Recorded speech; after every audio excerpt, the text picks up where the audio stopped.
Kisah Para Rasul 8 ayat 35. Maka mulailah Filipus berbicara dan bertolak dari nas itu, ia memberitakan Injil Yesus kepadanya. Sobat Inspirasi, beberapa waktu yang lalu saya memesan ojek aplikasi. Sepanjang perjalanan, saya dan driver ojek tersebut berbincang-bincang. Di tengah-tengah perbincangan kami, tiba-tiba driver tersebut bertanya mengenai pekerjaan saya.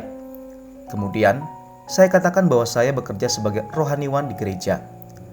Driver ojek tersebut berkata bahwa semua agama itu sama, baik Kristen maupun Muslim.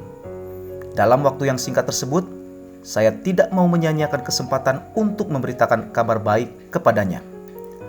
Kemudian saya berkata kepadanya, "Oh, begitu ya Pak? Maaf, bolehkah saya bertanya, apakah di ajaran Bapak ada jaminan kepastian untuk masuk ke dalam surga, Pak?" Bapak tersebut menjawab bahwa jaminan masuk surga itu ditentukan oleh banyaknya perbuatan baik yang dilakukan, dan itu kembali kepada keputusan Allah, dan sebagai umatnya hanya bisa pasrah saja atas keputusannya tersebut. Kemudian saya menanggapi pernyataan Bapak tersebut dengan berkata, "Pak, bolehkah kita bertukar pikiran untuk saling mengenal mengenai ajaran kita masing-masing?" Bapak itu dengan senang hati berkata, "Ya Mas, boleh, saya senang berdiskusi." Kemudian saya katakan bahwa dalam iman Kristen, keselamatan itu pasti, bukan karena banyaknya perbuatan baik yang kita lakukan. Sebab sebanyak apapun perbuatan baik yang kita lakukan akan tercemar dengan satu kali saja perbuatan jahat. Oleh karena itu, Allah tahu bahwa manusia tidak akan sanggup menyelamatkan dirinya sendiri dengan usaha dan perbuatan baiknya. Maka Allah harus menjadi manusia yang dikenal dengan nama Isa Al-Masih.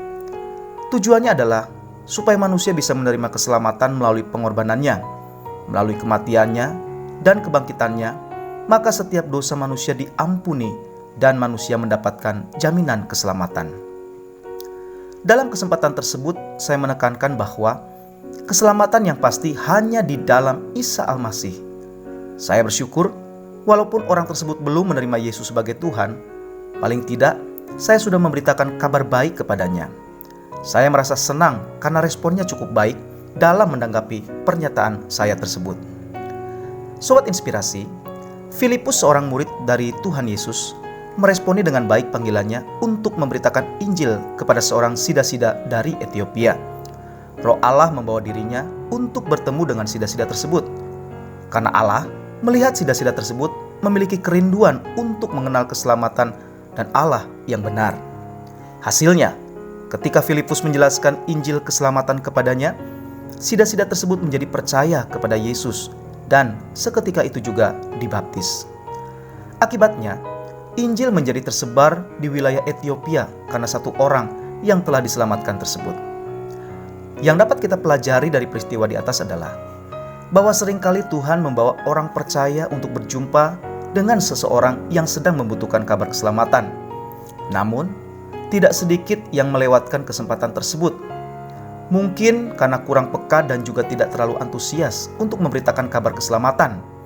Padahal, esensi utama panggilan orang percaya adalah untuk menjadi saksi, memberitakan keselamatan di dalam Yesus Kristus. Ladang sudah menguning dan tuaian begitu banyak, dan tuaian itu sebetulnya tidak jauh. Dia ada di sekitar kita. Mungkin juga sedang ada bersama-sama dengan kita. Mari kita menyadari tugas dan tanggung jawab kita sebagai orang percaya, yakni untuk memberitakan kabar baik kepada setiap orang yang belum percaya dan belajar peka terhadap tuntunan Tuhan yang seringkali menuntun kita kepada jiwa-jiwa yang rindu menerima keselamatan sejati. Mari kita berdoa. Ya Bapa, kami bersyukur akan keberadaan kami hari ini, di mana kami telah beroleh keselamatan di dalam Engkau. Ingatkan kami selalu bahwa keselamatan yang kami terima bukan hanya untuk kami nikmati sendiri, namun kami juga harus membagikannya kepada setiap orang yang membutuhkan keselamatan itu. Pertemukan kami dengan orang-orang yang mau terbuka untuk mendengarkan tentang Engkau, dan berikanlah kami keberanian dan hikmat melalui Roh Kudus-Mu untuk kami bisa menyampaikan kebenaran tentang Engkau, supaya mereka juga beroleh keselamatan. Di dalam nama Yesus kami berdoa dan kami bersyukur. Haleluya. Amin.